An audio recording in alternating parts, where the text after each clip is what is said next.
अल्लाह पाक रजब के लिए जो उसके मसले हैं वो हल करे। ये बताइएगा, रजब भट्ट पे बदतरीन तशद्दुद हुआ, उस पे आप क्या कहेंगे? और इस तरीके से जो वकला का बिहेवियर है ये जस्टिफाइड नहीं है, तो आपका कमेंट क्या है? देखिए, मैं मजम्मत करता हूँ। ऑब्वियसली कोर्ट के अंदर एक रिस्पेक्ट रखनी चाहिए थी, जो वायलेट हुई है वो नहीं होना चाहिए था।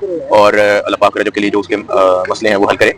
और बाकी वकला जितने भी हैं, मैं सबकी रिस्पेक्ट करता हूँ, और आई एम श्योर कि रजब भी सबकी रिस्पेक्ट करता होगा। तो वो बस एक जो उसका इशू बन गया, बट ये अच्छा है कि वो एक लीगल वे में जो है वो इस चीज़ को लेकर चल रहा है, तो इस चीज़ को अप्रिशिएट करना चाहिए। अच्छा, मशहूर यूट्यूबर डकी भाई ने रजब भट्ट के लिए आवाज़ उठाई और कहा कि रजब भट्ट के साथ जो कुछ हुआ बहुत गलत हुआ। कोर्ट की प्रेमिसेस में इतना तशद्दुद किसी पर भी नहीं होना चाहिए। मेरी तमाम तर दुआएं और हमदर्दियां रजब भट्ट के साथ हैं।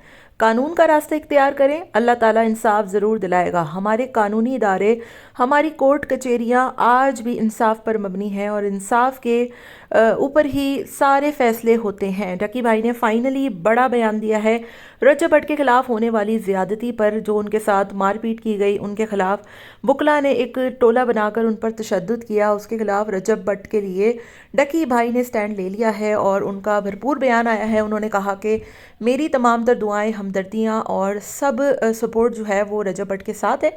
ज़्यादा बात उन्होंने नहीं की। साथ में मियाँ अशफाक जो उनके एडवोकेट हैं रजब भट्ट के, उन पर मौतली का जो है वो उनका लाइसेंस जो मुअत्तल हुआ है, इसके हवाले से भी उनकी वकील ने कहा कि वो सारा मामला जो है वो बहुत जल्द सेटल हो जाएगा। मुअत्तली जो है वो सारी लाइफ टाइम के लिए नहीं होती है, बहुत जल्द जो है वो दोबारा से वो हैंडल हो जाएंगे। और अगर कानूनी मशावरत से, कानूनी रास्ता इख्तियार करते हुए रजब भट्ट ये सारी चीज़ें हैंडल करेंगे तो वो बहुत जल्द जो है वो इन तमाम तर चीज़ों से छुटकारा हासिल कर लेंगे। पाकिस्तानी यूट्यूबर्स अब एक दूसरे की सपोर्ट में सामने आ गए हैं। ये पहली मर्तबा है कि मां सफदर ने रजब भट्ट के लिए, डक्की भाई ने रजब भट्ट के लिए, और अब एक दूसरे यूट्यूबर्स के लिए ये लोग आवाज़ उठा रहे हैं और बाकायदा तौर पर अब इन लोगों में इत्तेहाद जो है वो नज़र आ रहा है। इससे पहले हमने देखा था कि डक्की भाई के साथ जब गलत हुआ था तो किसी भी यूट्यूबर ने डक्की भाई के लिए आवाज़ नहीं उठाई थी, लेकिन उसके बाद जो कुछ सारा सामने आया तो फिर डक्की भाई के लिए भी आवाज़ उठाई गई।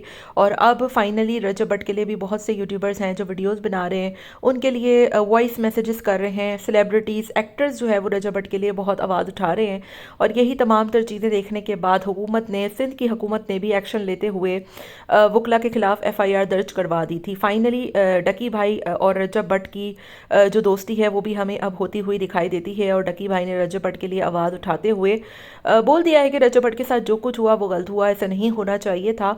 और मेरी तमाम तर दुआएं, हमदर्दियाँ रजब के साथ है। अल्लाह पाक रजब भट्ट के लिए तमाम तर मुश्किलात जो है वो हल कर दे और ये तमाम तर चीज़ें बहुत जल्द सेटल हो जाएंगी और रजब भट्ट के केसेस भी ख़त्म हो जाएंगे अगर वो कानून का रास्ता इख्तियार करता है, और वो करता भी है। और ये बड़ी अच्छी बात है कि उसने तशद्दुद का जवाब तशद्दुद से नहीं दिया बल्कि कानून का रास्ता इख्तियार किया।